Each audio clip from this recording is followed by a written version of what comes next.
All right, I go ahead and take up State of Florida versus Joshua Manns, 21 CF 36265, B as in Bravo. Get Mr. Manns out.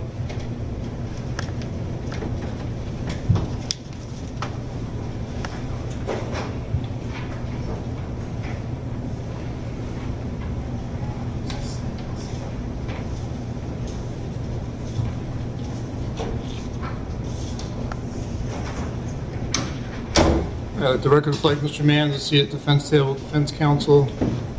Is the state ready to proceed? Yes, sir. All right, and defense ready to proceed? Yes, Your Honor. Right from the start, this hearing isn't about deciding guilt. That part is already over. Today's focus is sentencing. The judge now has to determine how the negotiated plea will be formally imposed, while giving both sides and the victim's family a chance to be heard. Pay close attention to who speaks, because every statement from this point forward is intended to influence the court's understanding of the human impact of this case. All right, state any witnesses or presentation? Judge, we do have a slide presentation, and I was hoping that the child's father could have the last word and we would go last. Okay. Defense, any witnesses? Judge, Mr. Mann's parents should be on the teams. Okay. You did tell me that in one moment. Yes, sir.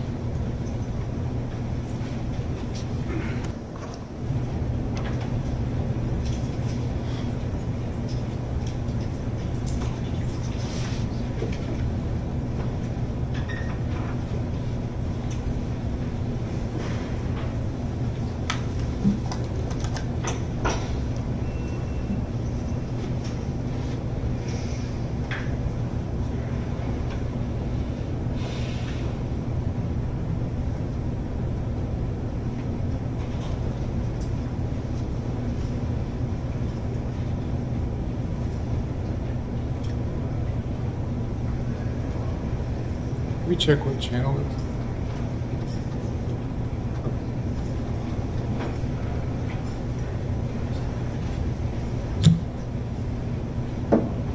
And so state, when you do the PowerPoint, you may have to reset this. Right, no, I understand. We discussed that, Mr. Carlo and I, and so if it gets disconnected for that any part, I can take it in objection. That's correct, Judge. We did speak. I would just ask the court if you could let Mr. and Mrs. Mann's know that there's going to be a portion of this that they need a TV and they may get kicked off at times. Okay.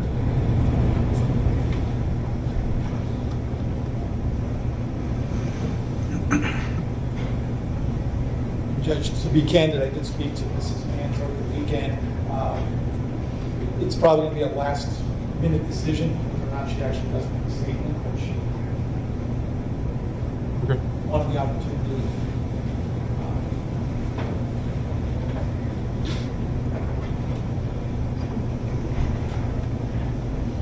And while the court's doing that, I just, in the defense, reiterate that they're waiving the presentence investigation. I know we said that the other day. Sure. I know it was done at the time of the plea last week. Mr. Plea, y'all are waiving the PSI, presentence investigation? Yes, Okay.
Judge, while we wait for that to be appropriate treatment, Sure.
right, so we got teams working.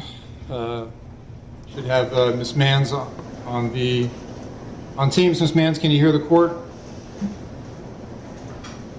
Very good. I think she's muted. Your microphone might be muted. If you wanted to, did you want to address the court? Yes, sir. I just was wanting to read something.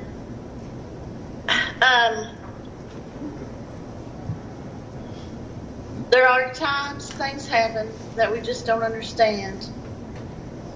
We wonder why God allowed it to happen, and the only thing we have to hold on to is our faith and hope and trust in God. My heart breaks for those who love Jameson. They are in my prayers. I didn't have the privilege of meeting him in person, but Josh and him would FaceTime me. He was the sweetest and most precious, loving little fella with the cutest little smile. I will always remember and cherish those conversations.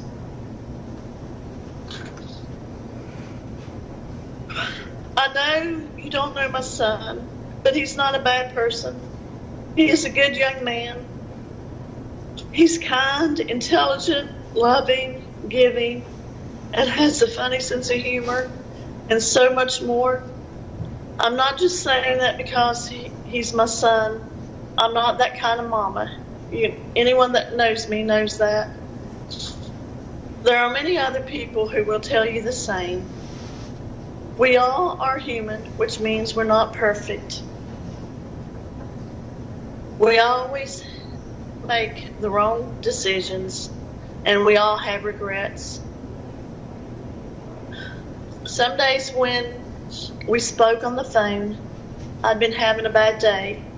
He encouraged me and made me smile and feel better, even though I was trying to encourage him. He has always been like that. He's always been able to make me smile and others. I am honored to be his mama. That was an emotional balancing act. His mother acknowledges the heartbreaking loss while asking the court to remember the person she believes her son truly is. Character testimony like this doesn't erase criminal responsibility, but it can become part of the judge's broader view during sentencing. What do you think? Should family members' perspectives significantly influence a sentence, or should the court focus almost entirely on the facts of the crime? We are proud of him. We will visit him and always be there for him. We always support him and help him in any way we can. We love him and always will. Family is always and forever. God bless you all, and thank you for giving me the opportunity to speak. Yes, ma'am. Thank you. All right, defense, any other witnesses?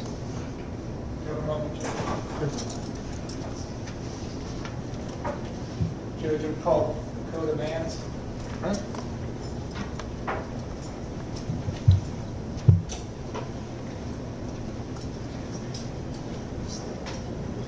All right, good morning, sir. Can you go ahead and state your name for the record? Naaman Vance. What would you like to share with the court? I just wanted to say, I did have the opportunity to spend some time with Jameson, and he was a sweet kid. He was always having fun. He liked playing with his toys, watching Paw Patrol. He was a good kid, and as a father, I can only imagine what he's going through. And I just want to say my prayers are with him too. As for my brother, I've always known him, and he does have a good heart. And he's always been there for me as well. And I pray that we all heal from this. Hope that everyone knows I'll always be there. So. All right, thank you, sir. All right, defense, any other witnesses? Judge, no other witnesses. Just so the court's aware, Amy Manns was up here as his brother. Yes, sir. Dakota, called Dakota. Dakota and his wife Shelby came from across the state, both sides, to be here for Josh. Judge Mr. Mans is elected not to make a statement today. But I will say this, the court never has the benefit of knowing a person seated at this table truly. I have spent countless hours with him over the last 5 years, too many to count. I will be the first to say that he should have, could have helped James. He knows that. He's going to have to live with that for the rest of his life. He could have helped James. And as Dakota said, Judge, as a father myself, I cannot begin to imagine what Mr. Nance has gone through, beginning on June 11th, 2021, to today, and even before then. His son was taken away from him by Wisconsin. I can just tell Mr. Nance that he's also in our prayers as well. I think you mean Mr. Nance, right? Mr. Nance. James Nance, the father of James. Yes, sir. I can only pray that time, somehow, some way, he can find peace for himself and for his family. And Judge, I hope that... Notice the defense's strategy here. Rather than arguing the impossible, they're emphasizing accountability, rehabilitation, and redemption. In sentencing hearings, attorneys often shift away from debating what happened and instead try to answer a different question. Who is this person beyond their worst decision? Whether that argument succeeds depends entirely on how the judge weighs punishment against the possibility of change. Mr. Mans, Josh Mans, takes advantage of the opportunities that he will have in Department of Corrections with the sentence that he's going to be serving. There are programs, there are classes that he can take advantage of.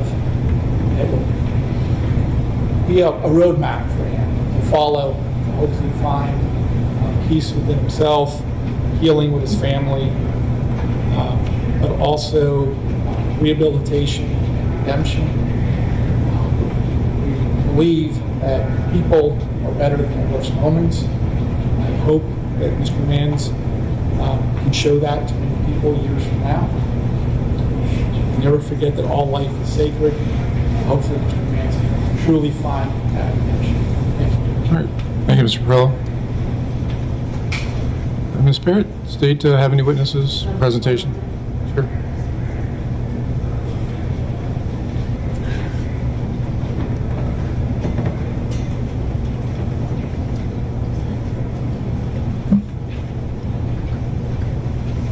Judge, Mr.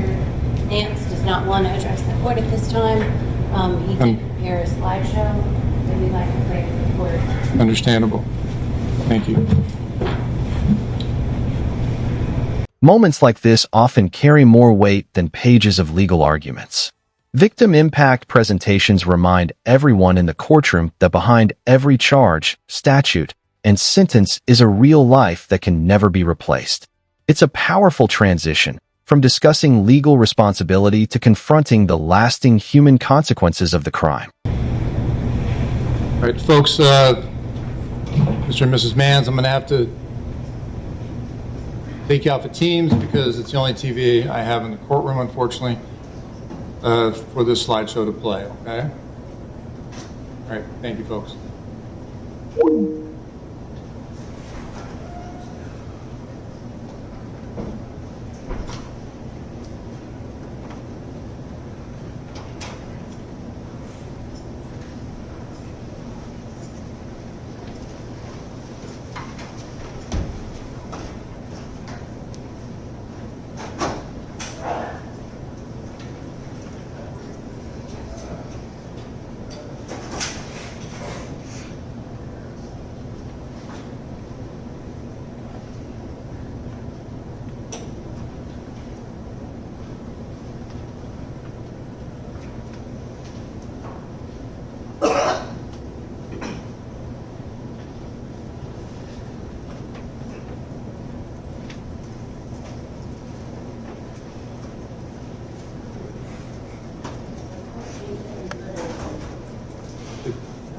Just promote.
There it is, the final sentence. 60 years for second-degree murder, with the remaining prison terms running concurrently. That means they're served at the same time rather than one after another, making the 60-year sentence the controlling term. Also worth noting, in exchange for this plea, prosecutors withdrew their intent to seek a harsher punishment, bringing years of litigation to a close without a full trial.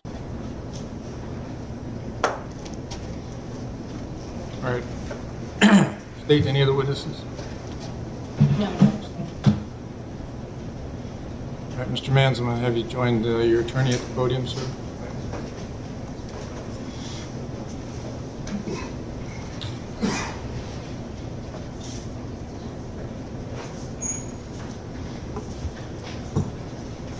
And just like that, the courtroom falls silent. For the legal system, this case has largely reached its conclusion. For the families involved, however, the consequences continue long after the judge leaves the bench. Cases like this raise difficult questions about justice, accountability, and healing, questions that rarely have simple answers. Share your thoughts respectfully in the comments. Do you believe this sentence appropriately reflects both the severity of the crime and the plea agreement? Perla, before I sentence, I do have a score sheet here reflecting 448 total sentence points. Any objection? No, sir. I'll accept the score sheet.